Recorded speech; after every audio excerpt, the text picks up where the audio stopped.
All right, so we got Chris Julal on the phone. He is the author of a new book. It is actually his third book called Death and Tea at 3. Just came out, correct? Yeah, correct. Just came out. Great. Tell us a little about it. Yeah, so it's about a 67-year-old music teacher, retired music teacher, whose wife just passed away.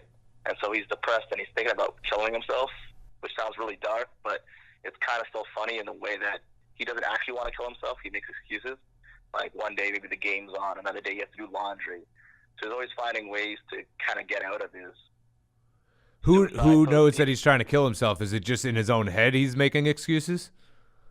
Yeah, in his own head, he kind of makes excuses as time goes on because, like, he's actually afraid of dying, but he just doesn't want to live in the world anymore.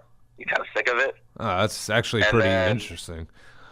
Yeah, and then one day he finds out he's broke because he spent all his money trying to save his wife, and he moves into this apartment in this, like, rough neighborhood, and he meets this 11-year-old girl who's his neighbor, and she comes from a single-home family, so she's always pestering him and bothering him, but together they kind of create, like, this unlikely friendship, where she teaches him there's a reason to kind of go on, and he kind of teaches her that, you know, the ins and outs of growing up.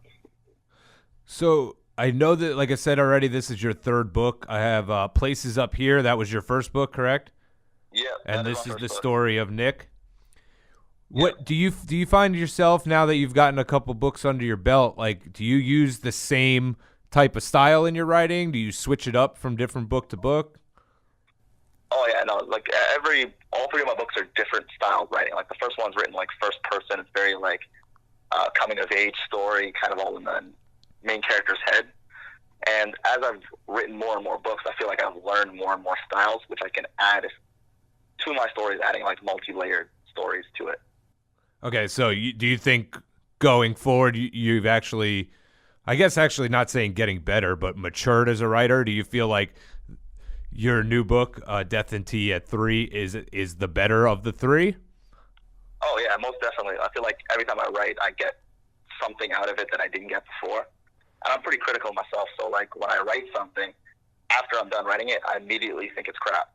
So I have to go write something else to try to be better. I was actually going to ask you what you felt like your biggest obstacle was as a writer, but I know exactly what you mean because I'm my own worst enemy too. So, like, do you feel that your biggest obstacle is actually like pleasing yourself?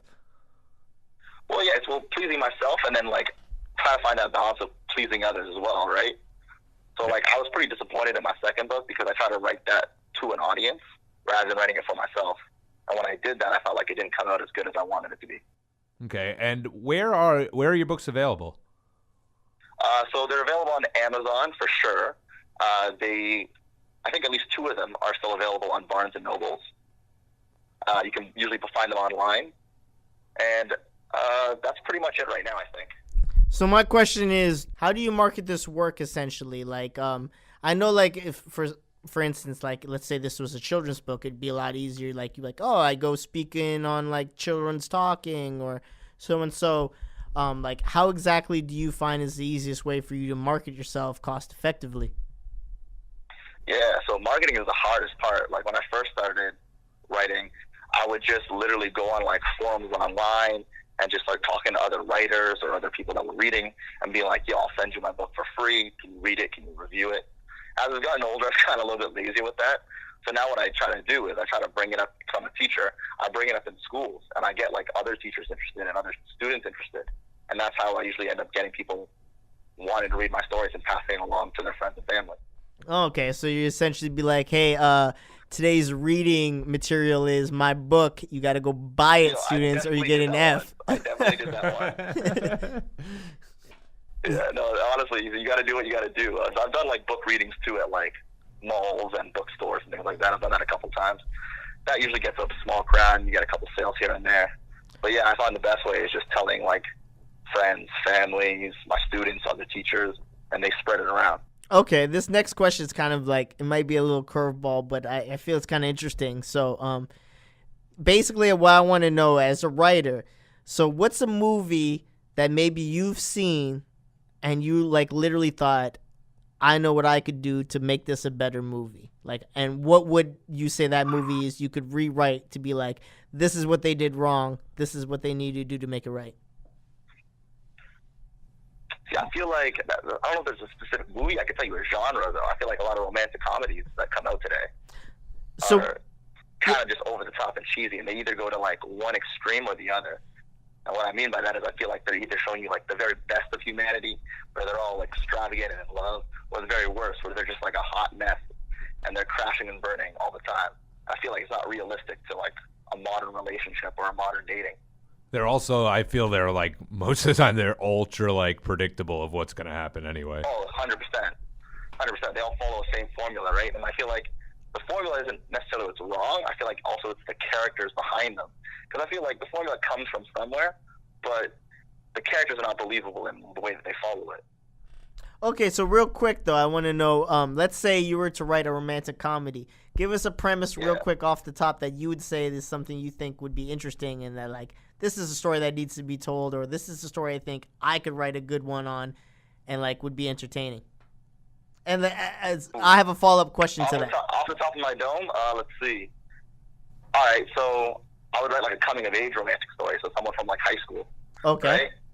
And someone who's trying to tell like the perfect love story because they like they're a virgin, they've never had a girl, so they're trying to like constantly go after these girls that they can't get, trying to build this like love story that they can't actually create, and they realize that it's all fictional, it's all in their head, and what they're aiming for can't be attained. And who would you cast? Do you have like a cast in mind that you would sell? Like, is this like you're just gonna get some heartthrobs in it, or do you like? Yeah. Casting is hard, man. I don't know any kid actors. I'm looking like thinking like high school kids. I don't know. Fair enough. Fair enough. Man, the book is Death and Tea at 3, just out. You can get on Amazon. I'm guessing the new one's not on Barnes & Noble then, since you said there's only a few left on Barnes & Noble. Yeah. So the new one usually comes out on Barnes & Noble like later. There's always like a delay to get it on their website.